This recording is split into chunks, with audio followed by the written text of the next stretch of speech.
Welcome to World of Woodcraft. My name's Philip Bradley. In this video I'm going to be making a dip pen.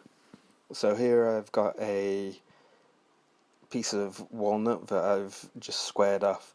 It's around about a little bit more than the length of a pencil. So I'm using a fairly aggressive bowl gouge to just round it off and moving along to round the whole thing off. I should have probably used a longer tool rest, but I didn't.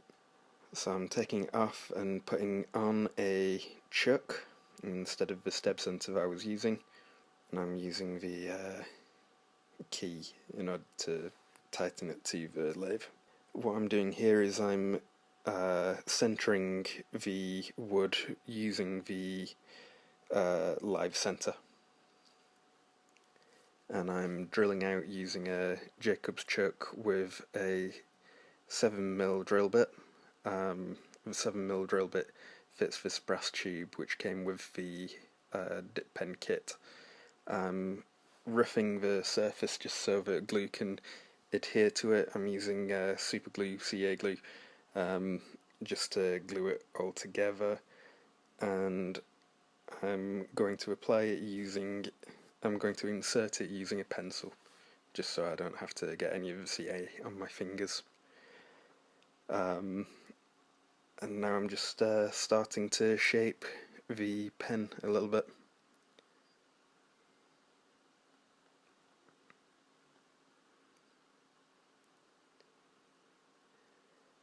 And giving it a little bit of a sand just because it's nice to have nicely finished wood.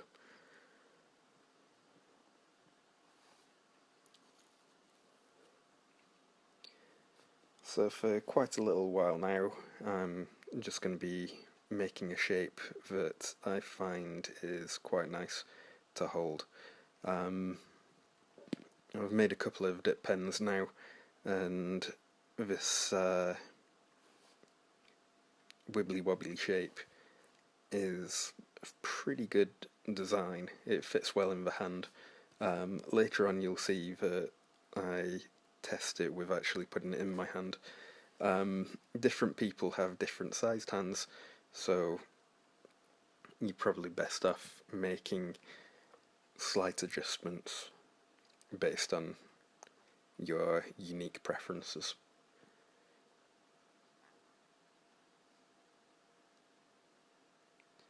Incidentally, I've tried turning this in a couple of different ways. This is more than likely the easiest way that I've discovered to make a dip pen, or to make a nice dip pen anyway. And there's me just testing the fit on my hand. So I'm using the pin jaws to hold one of the bits that came with my live center, and I'm using it a little bit like a stab center.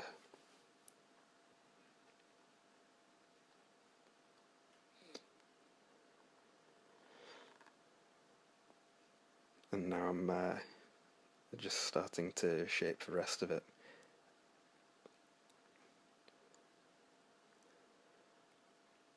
What I would like to point out here is the amount of wood on the drive center part is actually supporting the rest of the wood. If I went and made everything quite thin all at once, then I'd be introducing weakness into the turning, and I doubt that it would be as successful. As I'm doing it now, I'm just sort of like nibbling a little bit at a time, and I'm making sure that I don't introduce as much weakness in one go. I'm sure that I could go a lot thinner than I am going to go, but I think from my experience when I've made things that have been very, very, very delicate, and I'm talking maybe a mil thick, it makes it a lot less usable for the end user, a lot less viable as a product. So I'm leaving it not super thin, but also not super thick either. I think it's a compromise between elegance and stability. I started sanding without having my extractor on, so here I am just rectifying that.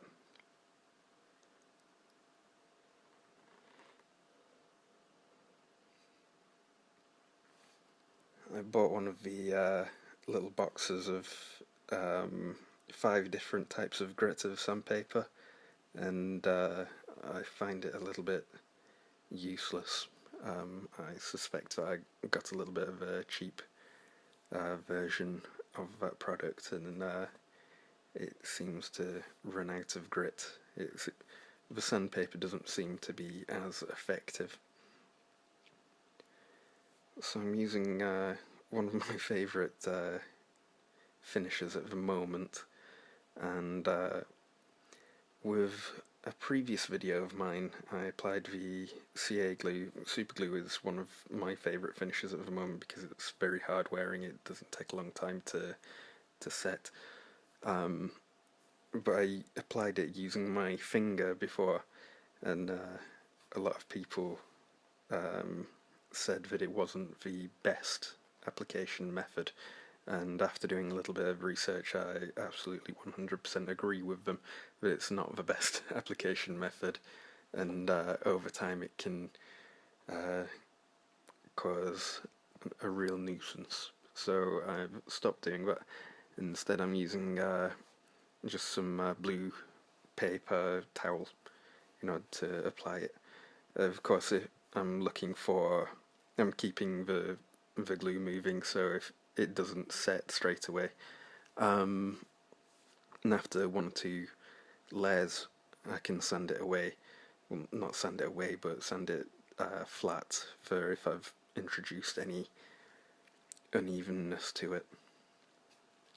So I think that this is 600, but it might be 1200. The grit of the sandpaper. The higher the number of grit, the finer the finish. And with CA glue, I can use Mylan's burnishing cream. Incidentally, I'm not being sponsored by Mylan's as a company. I just use quite a lot of product. And if you look at that, it's kind of self-evident why I use quite a lot of the product. It doesn't take a lot of applying, and yet it gives a very, very good finish. Here I'm parting part of the way. I'm not going the full way because from my experience, if I leave just a couple of fibres, then I risk it tearing out and tearing the grain from within the piece that I'm wanting. So I'm leaving a little bit, and then I'm parting away from it, and then I'm going to just part off a little stump with a chisel later. And I think you'll find that I should have sharpened my chisels a little while ago, because it takes a little bit of work for not a lot of nubbing.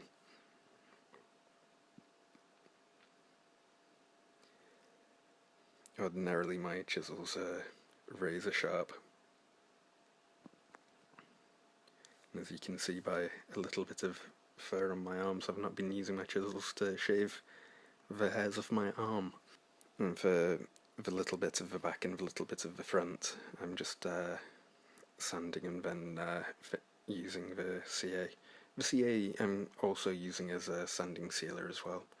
I could have probably finished off the this part of the pen whilst it was on the lathe and whilst I had it in the pin jaws, and that would have maybe given a slightly better effect. Here's the kit parts as well as the brass insert. What I'm doing is I'm installing the holder, just pushing it in, and then installing the pointy hand nib, and there we go. It's a pen. So I've given versions of this pen to a couple of different people, including Kelly Angel from Anything Comics, and the feedback is really, really good. I'm making this one as a present to my wife, and I hope that she really likes it. Thanks very much for watching, and I'll hope to post another video soon.